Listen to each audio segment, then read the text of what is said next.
네, 내일보는 지방자치조례 시작하겠습니다. 반갑습니다. 네, 반갑습니다.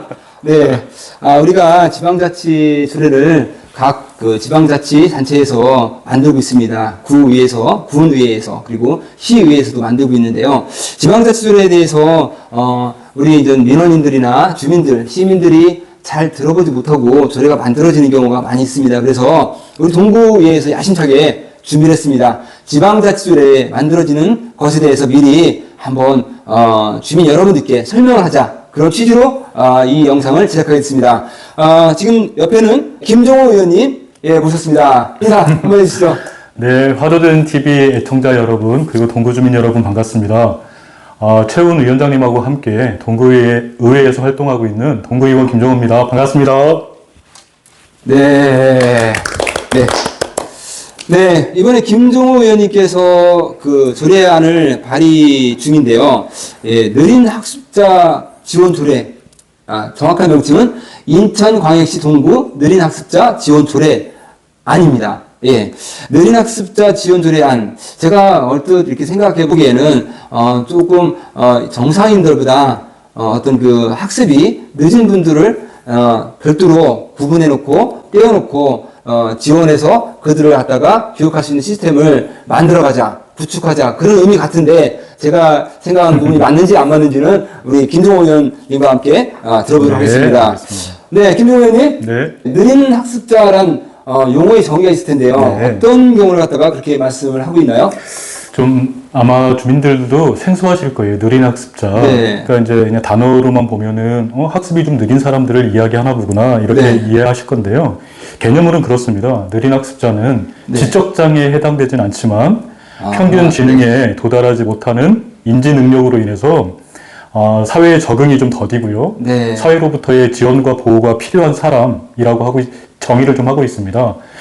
현재 우리나라에서 지적장애는 네. 우리가 이제 IQ라고 하는 지능검사 70 이하가 지적장애로 분류가 되고요. 네. 85 이상이 일반으로 네. 정의가 분류가 되고 있는데 71과 84 사이에 지적장애도 아니지만 네. 일반 범주에 들어와 있지 않은 요 사이에 계신 분들을 경계성 지능인 또는 느린 네. 학습자라고 분류하고 있고요. 학계에서는 대략 13%에서 14% 정도 전체 인구의 이 정도로 좀 추산을 하고 네. 있습니다. 일례로 동구에 저희가 좀 원도시이다 보니까 네. 학급당 아동수가 좀 적은데 대략 한 반에 20에서 25명 정도 있다라고 하면 네. 그 중에서 한 서너 명은 느린 학습자로 추정이 좀 된다. 이렇게 네. 좀 고민하고 있습니다. 네, 제가 이 김종호 의원님 말씀을 듣다 보니까 결국은 정상인과 비정상인 간의 중간에 어떤 특정 부류를 뜻하는 것 같은데요. 이렇게 느린 학습자에 해당되는 우리 학생들이 이렇게 13%나 된다는 것에 대해서 깜짝 놀랐습니다. 네. 이 부분에 대해서 그 느린 학습자의 생애별 주기의 특성이 또 있을 것 같은데요. 네. 왜냐하면 장애인은 장애인의 특성을 네, 가지고 있는 경우도 많이 있습니다. 그리고 뭐 정상인들이야 뭐 정상인으로서의 삶을 살아가면 되는 거니까요. 네. 예, 특성에 대해서 좀 말씀해 주시면 좋겠습니다. 아마 느린 학습자는 생애 전 주기별로 좀 특성이 나타나는데요. 네. 그러니까 이제 부모들이 왜 내 아이가 좀 발달이 늦지? 네. 이런 생각을 좀 어렸을 때 하시기도 하는데 네. 전반적인 발달이 좀 늦고요. 초등학교 이제 입학을 해서 학년기에 접어들면은 네. 기초 학업 성취가 매우 저조합니다. 그러니까 선생님이 앞에서 말씀을 하셔도 무슨 얘기인지 못 알아들을 잘 때가 이해력이 떨어지고 꽤나 많고요. 또래 친구들이 봐도 쟤는 네. 좀 뭔가 이상해 네. 정도를 눈치챌 수 있다고 하더라고요. 그래서 이제 이 상태에서 이제 청소년기 중고등학교로 네. 이 상황이 지속이 되게 되면 학업은 이제 거의 놓는 상황. 학업 실패라든가 학교 생활 부적응으로 인해 나타나고요. 초등학교 때는 이게 또래 정도에서의 좀 어울리기 어려운 문제였다고 하면 중고등학생이 되면은 학교 폭력이라든가 따돌림까지도 네. 이런 문제들이 좀 진행이 된다고 합니다. 준 예. 대상이 된다. 네. 회력이 된다. 어쨌든 동년배 친구들이 봤을 땐 참 이상하네. 네. 로 분류가 되겠죠. 네. 우리가, 각 학교마다 학교 폭력이 계속적으로 늘어나고 있다고 하잖아요. 네. 이런 것도 하나의 원인이 되어지지 않을까 하는 생각도 한번 해봅니다. 우리 느린 학습자 조례를 이렇게 조례안을 만들면서 우리 김종호 의원님께서 많은 고민을 했을 텐데요. 이렇게 느린 학습자 지원 조례를 만들면은 어떤 부분에 좀 개선이 될 수 있을까요? 예. 일례로 이번 9월 임시회 때 조례를 발의하기 전에 5월 달에 네. 한번 토론회를 하신 적이 있었습니다. 옆에 네. 계신 우리 위원장님도 함께 참석해서 2시간 넘게 당사자 부모님도 좀 만나 뵙고 네, 맞아요. 아동들을 현장에서 만나고 있는 학교 선생님, 공부반 선생님, 그리고 또 이제 인천에서 유일한 사례이긴 한데 지역아동센터 지원단에서 진행했었던 네. 경계성 아동지능 지원사업과 관련해서도 이야기 나누는 좀 시간이 있었습니다. 네네. 어찌됐든 지금 우리가 이제 지적장애라고 분류가 되는 아동들은 특수교육 범주에 들어와서 네.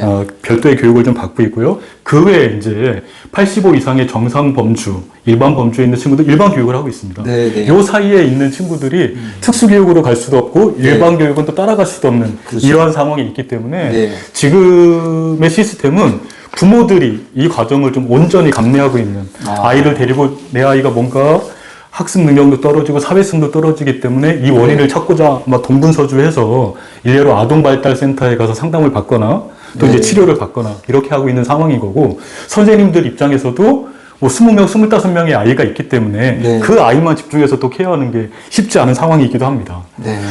그래서 인천 지역아동센터 인천 지원단에서 지금 한 4년 차 정도 사업을 하고 있는 건데, 네.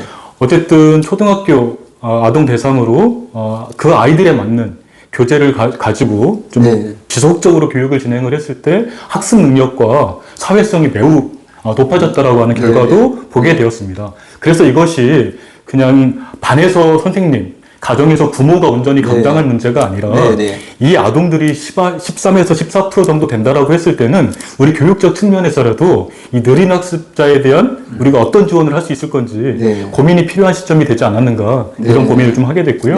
조례 만들면서 저희만 그런 고민하고 있을 게 아닐 거기 때문에 저희가 조례를 만들 때는 내가 고민하고 있는 이 조례가 다른 지자체나 이곳에는 있는가? 막 검색도 해보게 됩니다. 자료도 찾아보고요.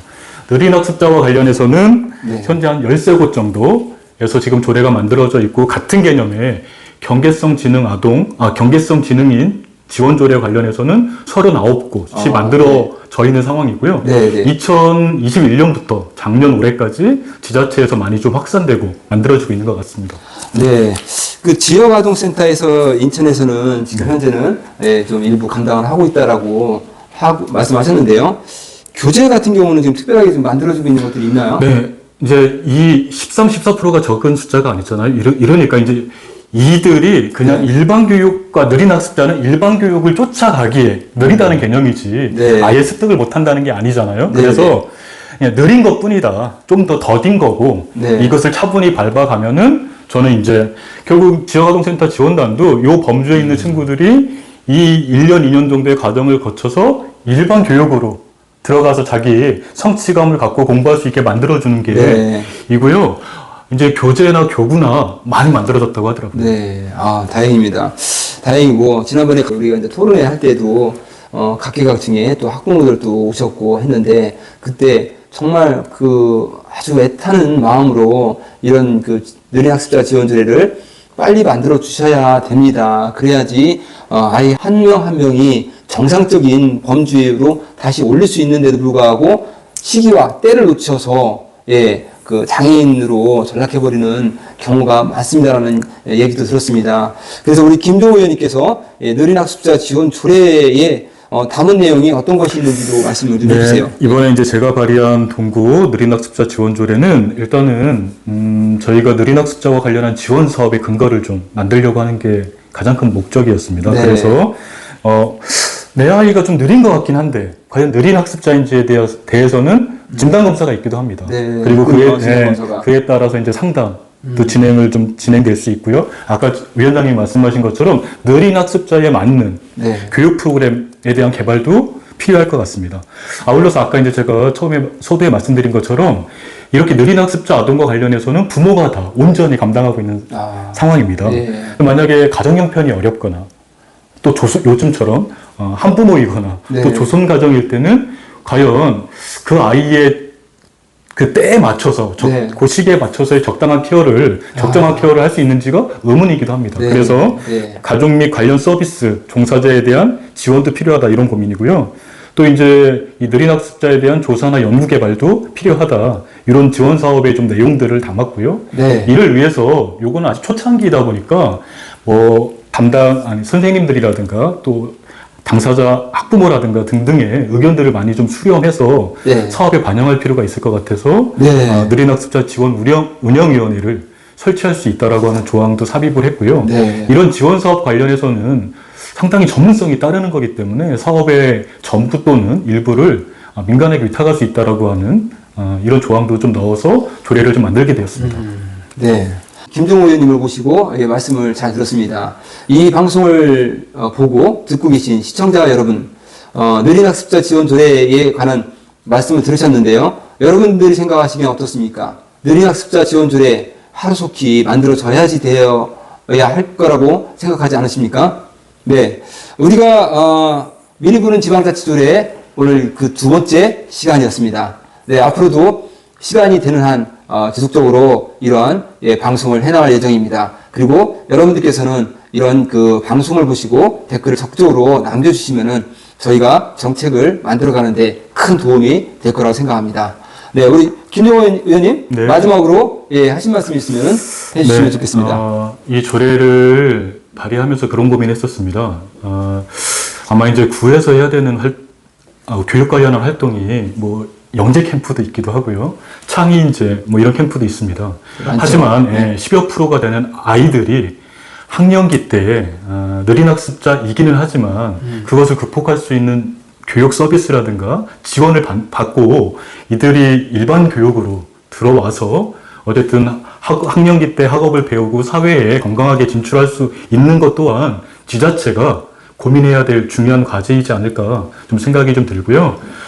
이번 조례 좀 만들고 제정이 좀 되면 당사자분들 또 담당 부서와 협의해서 동구에서 한 번에 많은 건 할 수는 없겠지만 그렇죠. 꼭 필요한 한두 가지 사업부터 한번 열심히 해볼 수 있도록 그렇게 뛰겠습니다.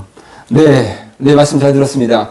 여러분들 그리고 저도 우리 김종호 의원이 발의한 인천광역시 동구 느린 학습자 지원 조례안에 대해서 상임위원회에서도 열심히 다뤄보고 또 본 회의를 통해서 정말 그 느린 학습자들이 더 이상 정상인으로 올라가지 못하고 방치되고 있는 사례가 남아있지 않도록 더욱더 힘쓰고 노력하겠습니다. 같이 응원해 주시고 같이 힘을 합쳐 주시기 바랍니다. 네, 이것으로 미리 부는 지방자치 조례 마치도록 하겠습니다. 감사합니다. 고맙습니다. 네, 다음에 고맙습니다. 또 만나요. 네, 감사합니다.